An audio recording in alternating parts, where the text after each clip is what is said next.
Rekan Ketua BGN dan kroninya tersangka terseret dalam kasus korupsi pengadaan barang MBG gitu. Ini kan sesuatu hal yang sangat miris, sesuatu hal yang sangat memprihatinkan sekali. Sayang sekali ini kan uang rakyat gitu, demi untuk memenuhi kebutuhan atau gizi anak-anak Indonesia dijadikan sebagai ladang bisnis. Ya, dari awal kalau niatnya sudah salah, niatnya untuk memperkaya diri, maka jadinya serakah seperti ini gitu. Akhirnya apa ya, terseret. Ya emang secara fakta program ini dibentuk untuk bisnis to bisnis, ini real, bukan untuk melayani urusan rakyat, untuk kepentingan publik, bukan untuk tujuannya mengatasi stunting, tapi tujuannya untuk meraup keuntungan. Ini fakta. Dan ini buah dari penerapan sistem kapitalisme yang hari ini kita tidak sadar, kita disandra olehnya gitu. Masih banyak sekali program-program bobrok di bawah penerapan sistem kapitalisme itu yang menguntungkan segelintir orang gitu, menguntungkan kepentingan-kepentingan elit tertentu gitu, bukan untuk melayani rakyat. Tidak ada nurani, tidak ada ketulusan dalam sistem kapitalisme untuk mengurusi urusan rakyat. Yang ada itu mengejar kepentingannya, memperkaya diri gitu. Tidak ada makan siang gratis. Kalau kita mau berkaca atau mau flashback di masa lalu, kita lihat di keyakinan kita. Islam adalah agama yang bukan sekedar agama saja, tapi dia adalah pandangan hidup yang mengatur seluruh aspek kehidupan, termasuk juga mengatur urusan banyak orang, atau disebut dengan ri'asah su'ulil ummah. Islam memastikan bahwa harta kekayaan yang ada harus fokus untuk didistribusikan secara merata di tengah-tengah masyarakat. Tidak ada pun satu rakyat yang kelaparan. Ini dalam sejarah Islam. Kita bisa lihat di masa Umar bin Khattab. Khalifah Umar adalah salah satu seorang khalifah di masa itu gitu. Kalau di masa sekarang mungkin dia disebut sebagai seorang presiden gitu, kepala negara untuk seluruh kaum muslimin gitu. Dia waktu itu melakukan patroli malam bersama dengan pengawalnya gitu.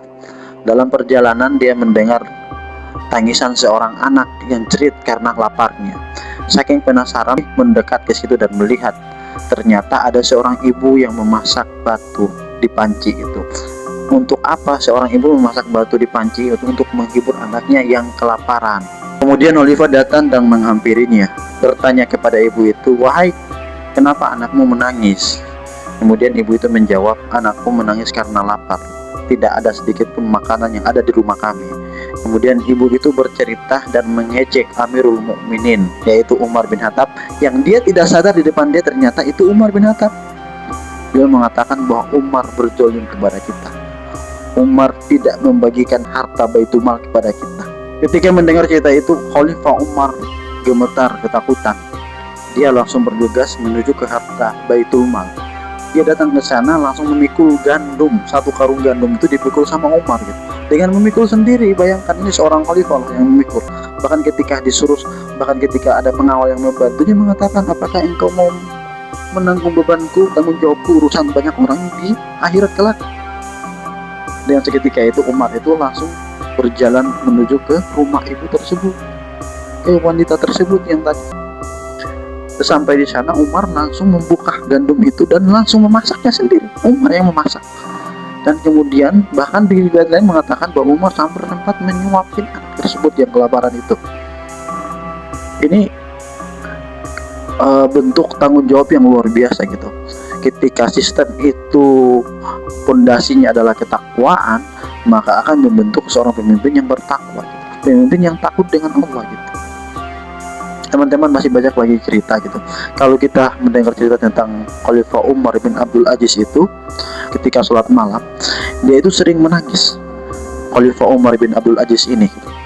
Dan kemudian di suatu ketika istrinya itu sering memperhatikan gitu. Ketika malam hari itu Umar itu sering menangis dan istrinya mendengar tangisan. Dan pada saat itu istrinya menghampirinya dan bertanya, "Wahai suamiku, wahai Amirul Mukminin, engkau ini adalah pemimpin kaum muslimin. Ada apa gerangan sehingga engkau menangis?" Kata Umar bin Abdul Aziz, "Wahai istriku, aku menangis karena memikirkan banyak orang. Aku pikirkan orang-orang tua rentan yang mereka itu tidak diurusi oleh keluarganya. Aku memikirkan anak-anak yang kelaparan gitu. aku memikirkan harta di Baitul Mal belum terdistribusi secara merata di tengah-tengah masyarakat. Kalau ada satu rakyat yang tidak merasakan harta yang ada di Baitul Mal, maka aku takut suatu saat nanti di hari kiamat aku akan diminta pertanggungjawab oleh mereka. Ini bayangkan seorang khalifah yang luar biasa itu, takutnya kepada Allah, sehingga dia betul-betul tulus untuk ingin mengurusi urusan masyarakat.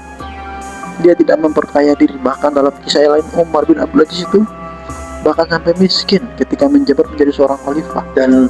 Dan ketika itu di masa Umar bin Abdul Aziz itu tidak ada pun satu rakyat yang mau menerima zakat, karena semua masyarakat sudah terpenuhi kebutuhannya. Tidak ada satupun ditemukan di wilayah kekuasaan Bani Umayyah, tidak ada satupun masyarakat yang kelaparan, tidak ada satupun yang miskin gitu. Bahkan harta zakat itu sampai menumpuk di Baitul Mal, dan tidak ada lagi yang menerima. Bahkan sampai ketika itu Umar bin Abdul Aziz mengumumkan, ini masih banyak sekali harta yang ada di Baitul Mal.